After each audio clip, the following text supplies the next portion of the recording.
და ბოლოს კვლავ საქართველო ანშლაგი დაიხურა ორდღიანი მუსიკალური ფესტივალი ოქსიგენი რუსთავში. ისტორიულ ციხესთან მოწყობილ მთავარ საფესტივალო სცენაზე. მაყურებლის წინაშე ჯგუფი დესპანი და ჯეობიტ პროდაქშენი, ფრანი, ოჩოს ქოხი, გაგოშიძის ქორეოგრაფიული შოუ და ჯგუფი რეგიონი წარსდგნენ. დასწრება თავისუფალი იყო. ფესტივალი შაბათს სკოლის მედალოსნების დაჯილდოებით გაიხსნა, სადაც 163 კურსდამთავრებულმა მერის ფულადი ჯილდო და სხვადასხვა სახის საჩუქრები მიიღო. ოქსიგენი წელს ეხლა მეოთხე თუღებს მაყურებელს, მსმენელს, პარკის ვიზიტორებს, კარს.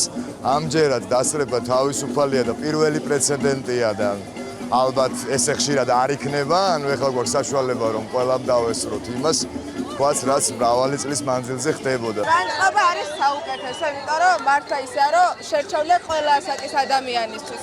როგორც ახალგაზრდებისთვის, ისე მაღალთავებისთვის, იმიტომ რომ ნახე, რომ ყველა ერთობა ერთნაირად. ფესტივალი ოქსიგენი უკვე 4 წელიწადია, რაც რუსთავში იმართება. ამ დღეს მოუთმენლად ველოდები ხოლმე. მოსული ვარ ოჯახის წევრებთან ერთად, რომ გავერთო, ვიხალისო.